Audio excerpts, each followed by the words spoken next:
Welcome to the On Your Mind podcast, where we are changing the mental health narrative, bringing hope and solutions. Here's your host, Timothy J. Hayes, psychologist. Stephen Jacobs teaches meditation, which he's done for some 40 years. He studied with the Maharishi Mahesh Yogi of Beatles fame in Europe in the early 1980s.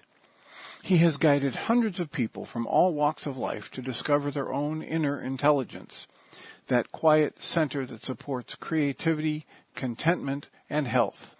He is retired from his corporate role as a human resource consultant, where he worked with many Fortune 500 clients over his career. Stephen has been involved in his wife's struggle with mental illness, and since then he published a book entitled Mental Illness, a Support Guide for Families and Friends. He did this to help support families with this complex challenge of navigating mental illness. Well, Stephen, welcome. Thank you for joining us today. Very happy to be here. I'm excited to talk to you about your book. I have an opening question, which is not very apropos here, because we're here to talk about your book and what you've learned about dealing with mental illness as you support somebody else, a family or friend. Your book is Mental Illness, a Support Guide for Families and Friends, Personal Restoration Step by Step.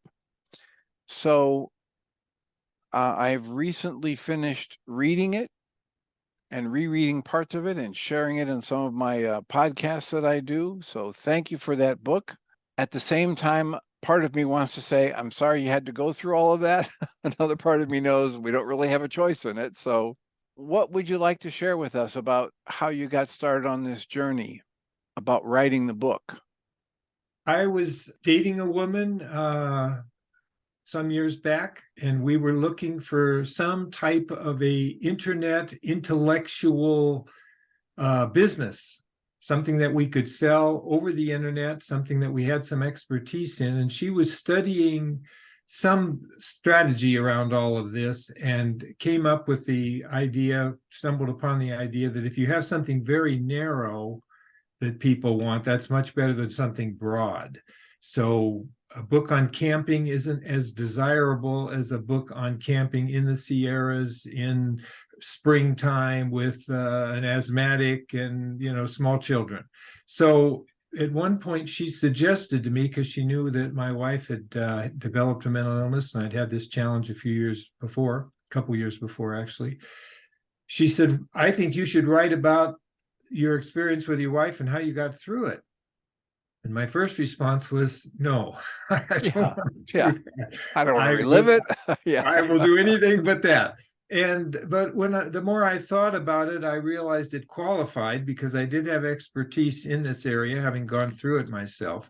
I had rediscovered my own stability again within a couple of years. And I think that was a rapid evolutionary process, a rapid healing on my part.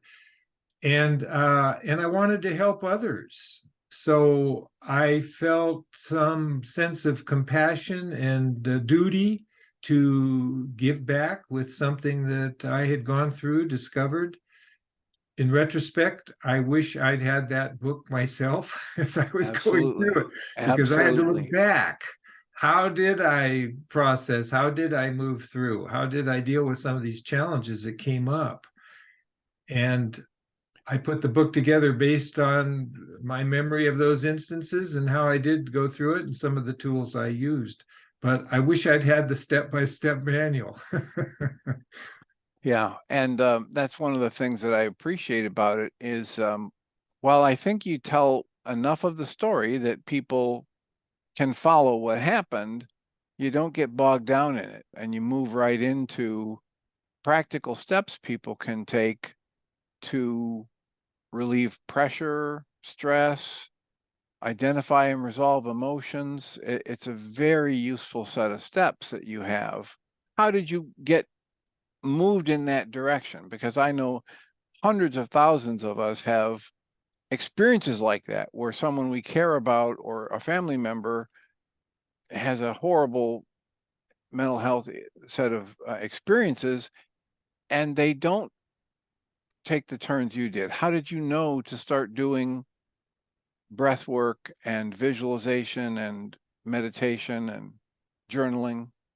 It was a lot of my background over several decades of work. So I had been involved with meditation back in the mid-70s. I became a meditation teacher. I studied with Maharishi Mahesh Yogi, who the Beatles went off to be with in India back in the 60s. I became a TM teacher in the early 80s.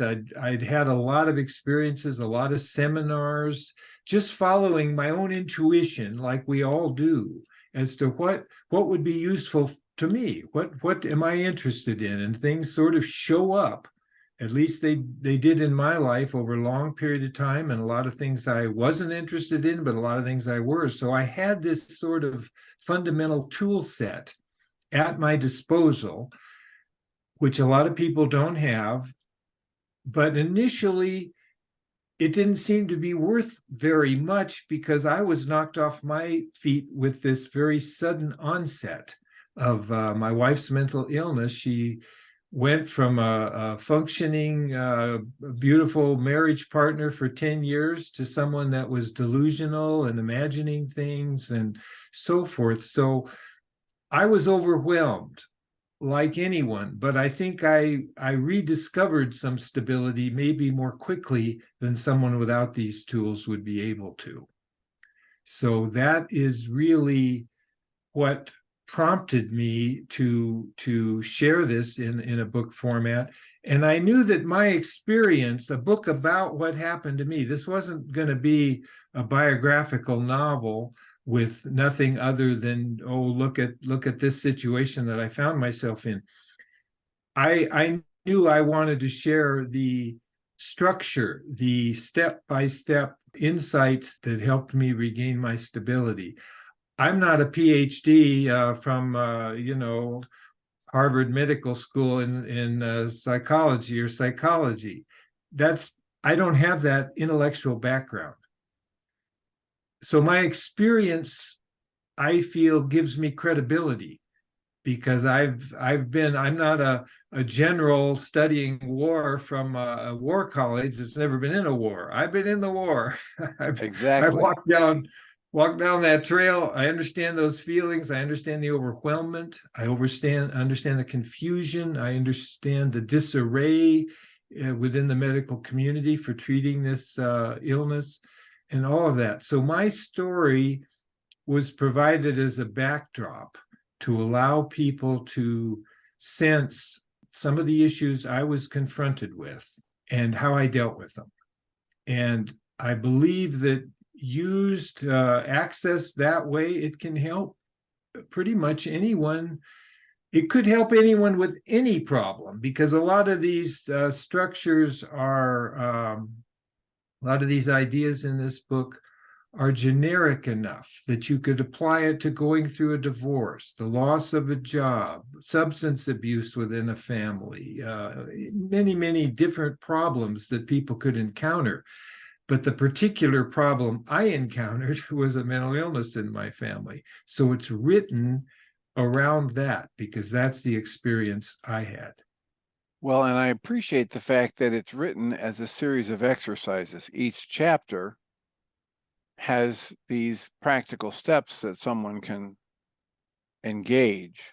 I think I mentioned to you in the pre-interview conversation that there's a tremendous synchronicity here between the work I've done over the last 49 years in therapy and some of the things that you talk about. Chapter after chapter, I just felt like, oh, I'm coming home. And your third chapter is titled Guilt and Blame, the Silent Assassins.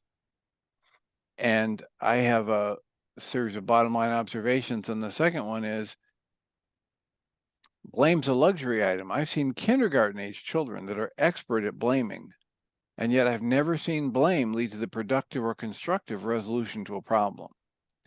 So there's a lot of synchronicity here. And on top of that, you add to this that the book goes step by step through the chapters, offering people exercises to do. What gave you the idea for that kind of format?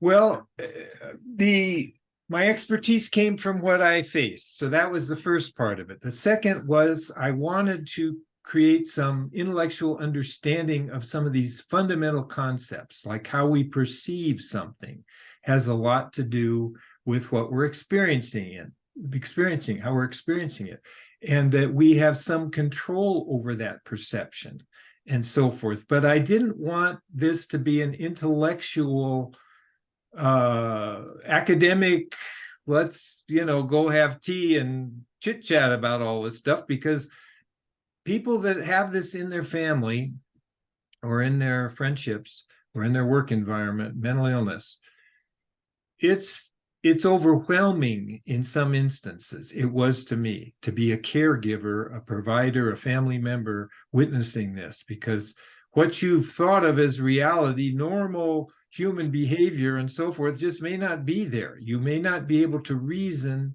with a person in the same way that you could reason with a person that has a heart disease. For example, I mentioned this in my book, someone with, cancer or heart disease, or they need to have a knee replacement, or, there's something physically not right. But you can talk to them about how they're going to treat that, what their options are, whether they want to get treatment or they don't. They want to use homeopathic or acupuncture. They want to try different, all of this is open for discussion. But if you want to talk to someone with bipolar disorder, someone that's been diagnosed that way, or schizophrenia, about how they're going to treat their mental illness, you're not going to get the same quality of responses. They're not going to reason it through the same way because of the misfiring of the neurological structure. Whatever's causing this imbalance does not enable them to evaluate it in the same way. So when I was writing this book, the concepts, those chapter titles and the subject matter of them, the concepts I wanted to convey came to me very, very quickly. I'd say within a month, I had the whole thing. Ideas, maybe even sooner. They came like this. Because I look back, I decided I'm going to write a book. I look back, how did I move through this? But at some point, I realized these ideas really aren't of any value unless you take them into your personal experience and use them. Because otherwise, they're just ideas. It's reading about what someone else did, how they did it. Oh, that's wonderful. I'm so happy Stephen was able to. No, this is the purpose of the book, was to help the people that are in the trenches, that are feeling overwhelmed, that don't know what to do. And so I realized I've got to put it in. And at one point, when I was starting with this, I had a separate workbook, because I thought, well, each chapter will deal with something, and then they'll go to the workbook. And then a psychiatrist that I knew here in Denver, Dr. Charles Price, actually, who wrote the foreword, he said, that's maybe too much, and all this sort of stuff. Maybe it should just be one book. So that taxed me to make it more concise, so you could read a chapter and do something quite simple afterward that would allow you the potential to take this into your situation right then and there and shift some of that energy that's holding the current pattern, the current understanding in such a painful place. So it evolved, and I kept working with it. It didn't come easy. I'm not an author by nature. I hadn't written anything else. I never thought of myself that way. I took some long sabbaticals, I called them. 6 months, I'd get frustrated. Okay, put it on the shelf. I'm not going to think about it, not going to look at it, doing nothing with it. But I never gave up, and I always knew I would get it completed, because I wanted to share some things that I found helpful with others that don't have access to those things. Well, I think you've done an excellent job. I have, one of the things that I like, right in the second chapter, you start talking about an exercise to help people feel fully whatever they're feeling. And there's just so much in our culture and in certain areas of therapy where people are led to things to distract them or deny and suppress things or move past it. And this is very gentle, focused, giving them permission and showing them how to start feeling things fully and then move through them. As I mentioned, this idea about guilt and blame as silent assassins and helping people understand not just that that's counterproductive, but what do you do to get clear about what happens when you release your guilt and blame. I was particularly relieved because sometimes I read when people talk about grief and the stages of grief and the 5 stages of grief and Kubler-Ross, they talk about it as though it's set in stone and that she is, the definitive answer, et cetera. And you have a very nice understanding that she never said this is what everybody does in this step-by-step way.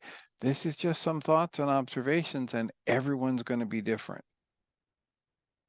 What would you like to say about the stages of grief and what you learned from your own process and what you ended up writing about?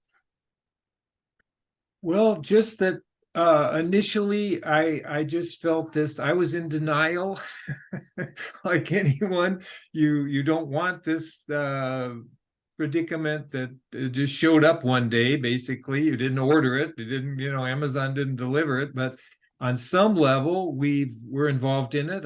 My feeling is that things that we find ourselves in, whatever is showing up in our life, is not only appropriate, via some karmic pattern or cause and effect, however people look at that, but it's for us. It's designed to help us grow, to help us evolve, to help us become stronger, more capable human beings. So one of my teachers, Maharishi, used to talk, he actually gave seminars and classes all over the world. But one time he was here in my vicinity up at Lake Tahoe, just 40 minutes from Reno. And he was up there for, I don't know, a week or two or something. It was long before I started meditation. But he talked about, he could see the winds up there and the boats moving, getting blustered by the winds. And he said, if a boat doesn't have an anchor, if the winds come from the west, it goes all the way to the east. Or if the winds come from the north, it's going to go all the way to the south. If the boat has an anchor, it may go, but not as far. It's not going to get blown all across the lake up to the next shore. If a boat has an enormous, huge, heavy anchor, deep anchor, it doesn't go anywhere. It still gets blustered, blown about, because the winds are the same. Life is still bringing things, some we like, some we don't, but it's tethered, it's anchored. So it doesn't deal with the winds the same way a boat with a shallow anchor does. So all these emotions that are coming, anger and guilt and denial and blame and shame, I felt, what did I do? Why wasn't I more on the ball? Looking back on my wife's behavior, it had become a little erratic, but it's like a child is growing a little bit every week, but you don't notice. A year later, you see, they went up 2 inches. I didn't notice it as it was occurring until she had a breakdown, complete breakdown. I felt, where was I? I should have been paying more attention. Of course, why would she cut off a relationship with her mother, which she'd done? Why was she having trouble with her son, which she'd done? So I had all this emotional energy to process. Some of it was blame, some of it was guilt, some of it was anger, some of it was depression, some of it was bargaining. That's one of Kubler-Ross's definition. God, if you'll just get me out of this, I'll go to church every Sunday. Whatever. All of these things I was experiencing, and they weren't coming in any sequence or order. Okay, now I'm done with that one. Now I'm done. Okay, I'm moving. I'm step 4 now. So to your question, it was my experience that they were fluid, and I was having different emotions coming and going and overwhelming me sometime. And by virtue of experiencing them, being willing to sit quietly, close my eyes, locate that feeling energy in the body where I always found it, they began over time to dissipate, to lessen. So I knew this is something I'd learned decades before. And I knew this was a tragic time in my life. I had some of these tools. I used them consistently. I didn't always feel like it. I know people won't feel like it. They'd rather go have a double whiskey or something, or go do anything, take a vacation, get out of here. And some people do that for a while, and they What's do that. Some people do that for a while before they end up picking up a book like yours. And it's okay if they want to avoid and run away. And a book like yours is going to present them a very practical series of steps they can take when they're ready to start resolving and moving through these emotions and perceptions. You said, we all create our own perceptions. That's a core of I think any really good therapy work these days, is to recognize what we're not taught in our culture is how active our perception is, which is why we can have a group of 8 people go out to a play and have 7 or 8 different opinions of the play. Right. Weren't they watching the same play? Well, in one sense, yes. In another very real sense, no. Right. I'm really grateful that you wove into this work the idea of checking in with the body on a regular basis, feeling the sensations. And at one point, you have this very nice thing where you talk about feeling the sensations, watching the thoughts that might be associated with them and letting them go, and just focus in on the sensation and have the breath work. So now you're disconnecting, this false belief that it's my thoughts that are the same as this feeling. And that was a powerful exercise. Did you have that in your meditation work, or did you come by that from some other place? I got that over some years, basically, from another place. But the concept that is so brilliant in my mind, at least my understanding, is that the mind and the body, it's one system, basically. Mind and body, we're not separate, entities or categories or silos. But we can think of them as different components. So the thoughts are flowing through the mind all the time, but energy, sensations, vibrations are flowing through the body all the time. And the definition I liked that I used in the book is that when those get connected, we call it an emotion. And we say, I feel happy because I'm going to go on vacation next month, or I feel sad because my friend can't come to dinner tomorrow, something like that. All these different emotions and feelings. Typically, the mind seems to be very much in charge. So it's yakking all the time to us about something. And when we have a problem area, a major problem area, the mind goes ballistic, in my experience. And that influences the body, the energy in the body, the hormones, the chemicals, all this stuff is changing.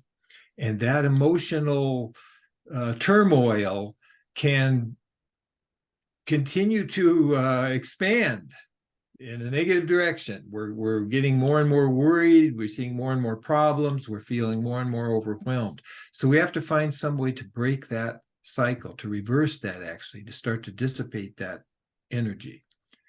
One way to do it is this concept of finding a happy thought, positive thinking. Okay, everything always works out. I'm stronger than this, some religious idea, whatever. It's good. I'm fully in favor of it, but it's hard to do. Very problematic to put a positive thought on top of that turmoil for most people. Yes. It's relatively easy, comparatively easy, to close your eyes and locate where in the body this feeling, this energy feels the strongest, because it's there. If you're having those kind of thoughts, the body's in on it.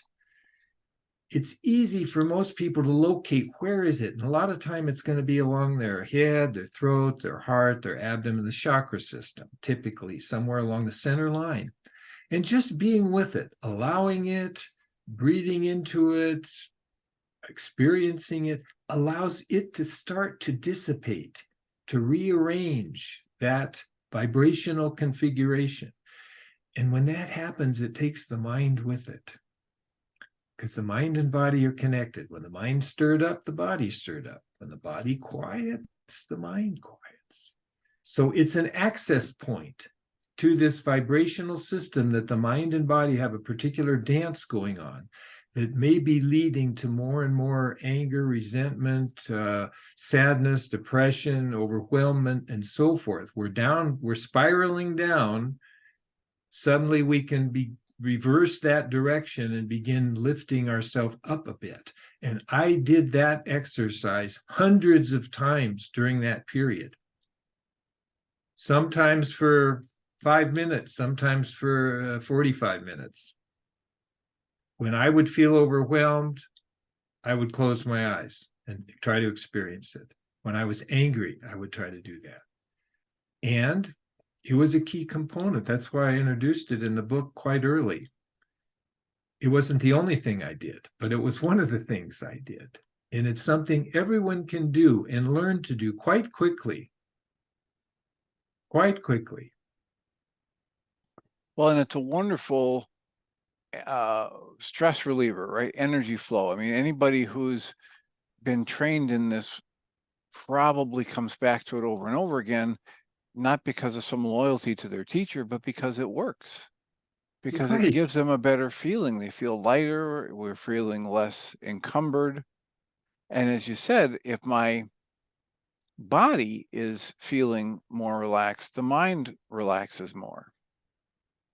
They're doing a dance together. They're dance partners. So we just need to be willing to do it. And I'll share with your viewers one other interesting phenomena.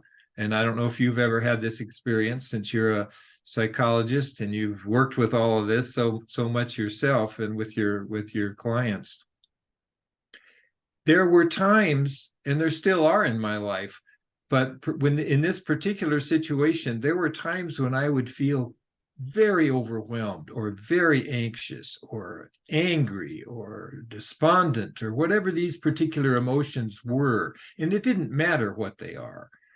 I could take that energy into this energy release process that I describe in the book and shift it. But there were times when I would move into that exercise in a very upset, negative sort of pattern. And within some short amount of time, I would discover bliss. I would discover within all of that energy, intense joy. Now, isn't that an odd thing to announce? But it's the truth. And I knew it was there because I'd experienced it. I used this exercise long before I had this mental illness in my family. So underneath all of the turmoil, there is something beautiful, balanced, harmonious, joyful, peaceful, contentment. I call it the eye of the storm in one of the chapters. Right. It's there no matter what's going on. There's a hurricane on the surface, but the eye of the storm, if you can get into that eye, it's quiet. It's content. Everything's perfect. We have the ability as humans to locate that. We need to learn how to do it, but it's there. So one of my overarching ideas in this book, putting this book out, is that nothing needs to be added for you to regain some sense of balance and joyfulness and positivity again. The ill family member may get better, they may stay the same, they could get worse.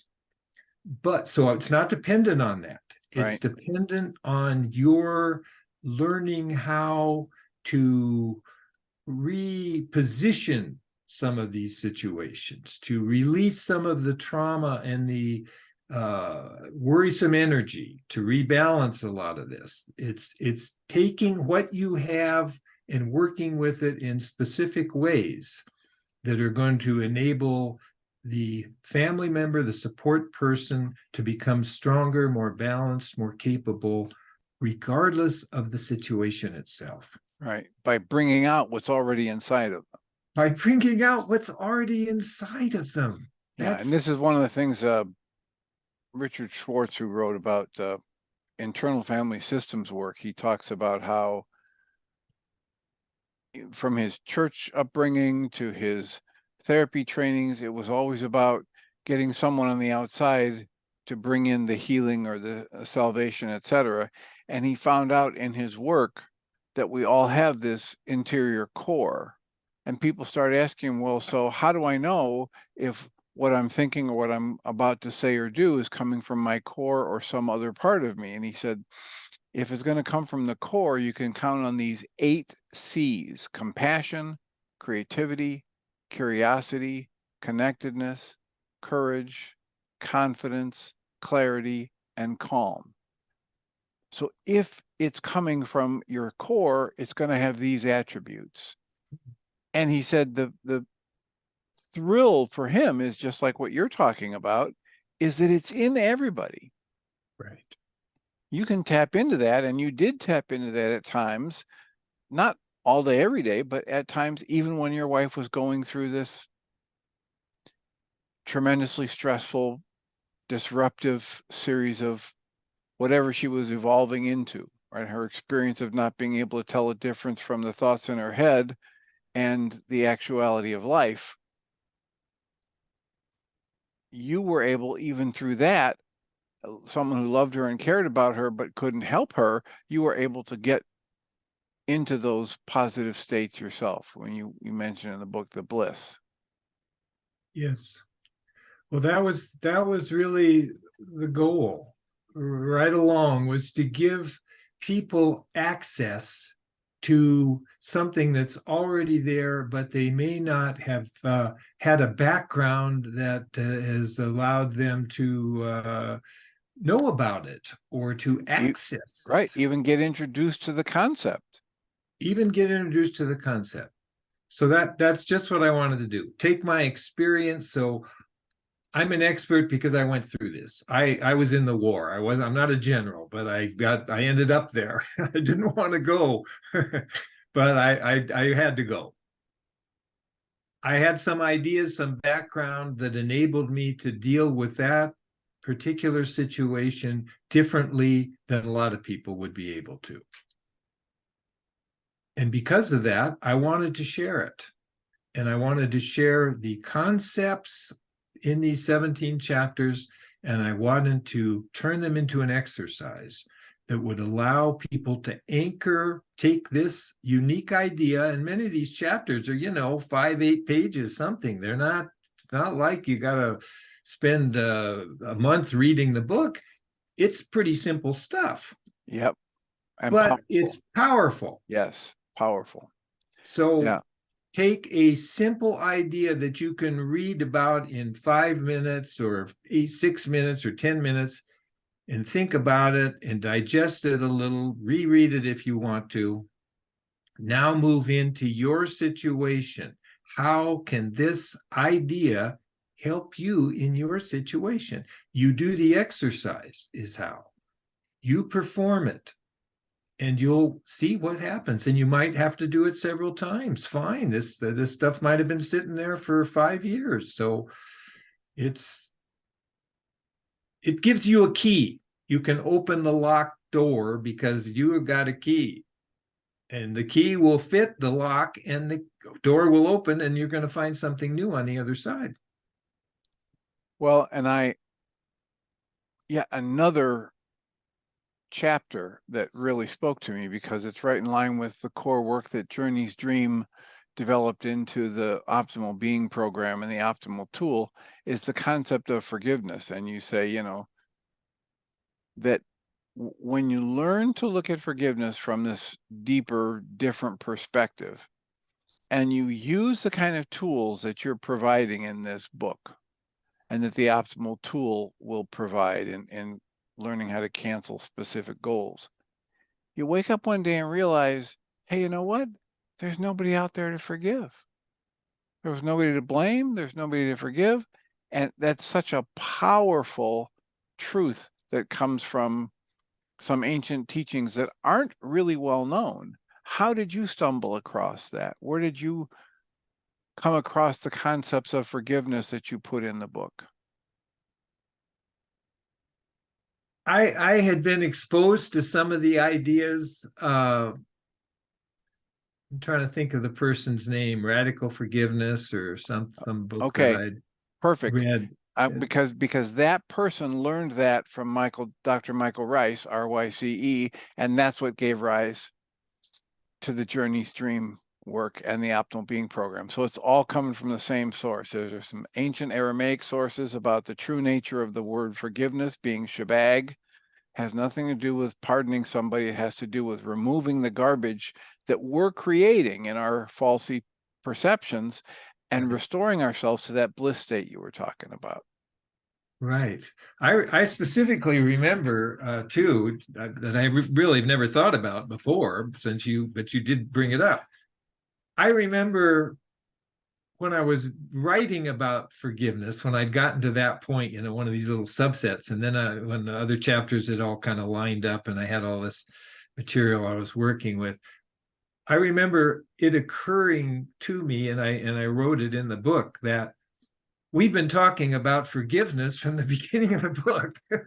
It isn't a separate line item. Oh, here, now we got something brand new to discuss. We had been talking in many different areas of the book about letting go to these, you know, perceptions that we feel are in concrete, that that's the way it is, and that's what happened to me, and I'm the victim here, and I can't get out of this, and I don't know enough, and you know, the doctors are, you know, whatever these problems are, the doctors, the lawyers, the police, I had all that, the mental health care system, all that. I'm sure many of your people that are going to be hearing this podcast feel the weight of that, like you're in this sort of catch-22 and you can't get out, and the people that are supposed to be able to help can't always help, and they would like to, but they can't. And the concepts in this book have some web of connection. All of them do. They have some potential for interrelating to one another. But the idea of forgiveness is just what you said. There's no one to forgive because I've misunderstood some things. I've misunderstood things about myself. I've misunderstood things about other people. I've misunderstood the events themselves. So, you know, 5 people go to the play. Someone says it's a tragedy. Someone says it's a comedy. Someone says it's lousy. Someone says it's great. It's, you know, they all saw the same play. They're all filtering that play through their own consciousness, which involves so much. It's whatever we begin with as a little infant, and then the family and the religion and the culture and the school grades and the teachers and I broke my leg playing football and this and that and all these things. So we're all unique, but we all also have the ability to see more clearly, to see more holistically, to see from a deeper understanding that we're all we're waves on an ocean, and we're the wave, we're the individual, the body, the mind, the activity, the profession, the mental health in my family, whatever, all that is sort of an individual piece of the puzzle, but we're all part of the ocean too. So that wave is connected to the ocean, whether it knows it or not. And on the ocean level, all the waves are fine. They don't need to be bigger. They don't need to be smoother. They don't need to be more of the same size. They don't need to splash more or splash less or be a different color. So we've got our individual perspective on it, and we are individual. We know that. And we are bigger than that, which is the part that we don't in our culture necessarily understand or connect with or experience regularly. Yeah. And so when you get that introduced to someone, like you tell the story of your brother with injuring his wrist as a teenager and then complaining about it, for 50 years until you come along and help him see the same data points from a slightly different perspective. And all of a sudden he's able to shift and not complain about that anymore and not generate all of that upset in him about the event and or the coach who was so stupid. And that's the value in something like this. It's just another way to introduce people to the core material that gave rise to Journey's Dream and the Optimal Being program. Your book's another excellent way to get people to understand how active our process of perception is. And neuroscientists today tell us that if I'm looking at something, light waves are hitting my eye, and then my brain is creating a picture of that. And when they track how much of the input from my eye is going into that picture, it's only about 20% of the picture. 80% of the information that goes into the images that I see is coming from my past, my history, my traumas, my beliefs and emotions, not from the light waves hitting my eye. Beautiful. I never heard that. It makes sense, though. Well, and so as soon as you like you said with your brother, hey, let's take a look at this. You keep calling this coach really stupid and everything, but who's the stupid one? If a coach hasn't been upset about this for 50 years, but you've been, turning yourself inside out, upside down for 50 years over it, who's the stupid one? Yeah. And your brother was able to say, oh, wait a minute, I am, right? So here's this other perspective. And when we are willing to try on those other perspectives, we actually change our perception and therefore the impact on us of this event and or the memory of it. It's just wonderful, powerful stuff. I'm thrilled to have this book to give people another perspective on that same critical set of issues. Mm-hmm. I wonder if you would take a breath and get centered and think about, okay, so here's what we've talked about so far. If we realize we're coming to an end here in our time, is there something that we've already talked about that you want to go back and highlight, or something that we haven't even mentioned yet you'd want to leave with our audience? I think we've pretty well covered it. There's some additional details in the book, but what I feel around all of this is that my experiences won't necessarily be identical to anyone else's that stumbles upon this book. But the concepts that are in the book can help them with anything. So it doesn't really matter where you are on your journey. If you've been in, therapy yourself, or you're in a support group with NAMI or something else, I support all of that. But I feel that these tools can be helpful to someone anywhere. And again, I think with any difficulty in life beyond mental illness as well, because it's the repositioning it. It's the recognition that you have energy that's out of balance. Again, you talked about those 8 C's or however many there were. If we're not experiencing that calm and contentment and creativity and whatever those other ones were, we're out of balance with regard to something. Right. Because the way it looks to us from the normal human perspective is this is a good thing and this is a bad thing, and this is for me and this is opposed to me, and this I want to have and this I want to get rid of. But from a deeper perspective, it's all fine. It's all perfect as it is. And those so-called negative things, which mental illness would certainly be right up there on the top of anybody's list, that's for us too. And I don't pretend that I have this mastered, so nothing bothers me anymore. I'm not I'm not there. I understand this intellectually. I have some tools to work with when something still sets me off or I find distasteful or upsetting or whatever. I have to work with my own stuff in my own life. But I do feel that anything we go through is a benefit to us once we're on the other side of it. This event. It can be, if we're willing to take the kind of perspective that you're offering, engage the tools and release the resistance and the negative energy, we can turn it into a lesson and a blessing, etc. Yeah, and I guess that I thank you for that clarification. I guess that's where I landed with this really the most negative, challenging circumstance I've ever had in my life was this, and by a large margin. And yet I know deep in my heart, this was ultimately to my benefit. I don't like the fact that my wife became ill. She didn't, she was in on this too from her perspective and her karma, her journey and all of that.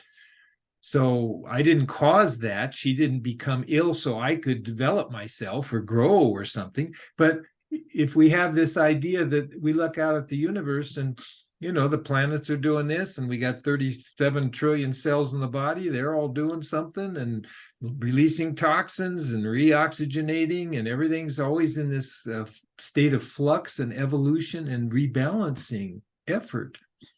How could something show up in my individual life that isn't a part of this intelligence? It's around everything. So it's for us potentially. That's a good clarification. We don't have to step into this. We don't have to do anything about it. But the complaining, as you mentioned earlier, the blaming, we spin around with it and we blame tomorrow and we blame a year from now and we blame a decade from now. That doesn't move us forward. The goal of this book is to take your circumstance, whatever it is and wherever you are on this journey, and allow you to start moving forward incrementally. You can't read the book and everything is hunky-dory, but you can begin to regain your balance again. And I know it because I've done it. Not only with this, with many, many things. It's possible. Excellent. And congratulations on taking this very challenging set of circumstances and turning them into a blessing for you and for others. I just want to reiterate that the book title is Mental Illness, A Support Guide for Families and Friends, Personal Restoration, Step by Step, by Stephen Jacobs.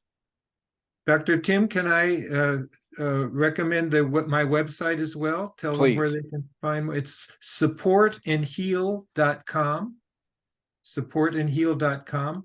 And I also have a meditation website. Meditation's a part of my journey, and I recommend it. And if you need support around meditation, I teach classes via Zoom, and that's meditationforlifereno.com. So supportandheal.com. That's the book, or they can find the book on Amazon as well, but either place. And then meditation, no S. Right. Meditation for Life Reno. Excellent. Excellent. If they need help around meditation, I have classes that I offer via Zoom. Excellent. And all that'll be in the notes for this podcast, etc. So thank you so much for joining us. It's been a pleasure meeting you. And thanks for the book, and congratulations on turning this difficult situation into some growth for yourself. Thank you, Dr. Tim. I appreciate being on your podcast. Stephen Jacobs teaches meditation, which he's done for some 40 years. He studied with the Maharishi Mahesh Yogi of Beatles fame in Europe in the early 1980s. He has guided hundreds of people from all walks of life to discover their own inner intelligence, that quiet center that supports creativity, contentment, and health. He is retired from his corporate role as a human resource consultant, where he worked with many Fortune 500 clients over his career. Stephen has been involved in his wife's struggle with mental illness, and since then he published a book entitled Mental Illness, a Support Guide for Families and Friends. He did this to help support families with this complex challenge of navigating mental illness. You've been listening to the On Your Mind podcast, offered by Journey's Dream, where we support people through mental health challenges to a place of true and lasting well-being. If you love our show, we invite you to visit onyourmindpodcast.org to join the conversation, access the show notes, and discover our helpful resources. Thank you for listening.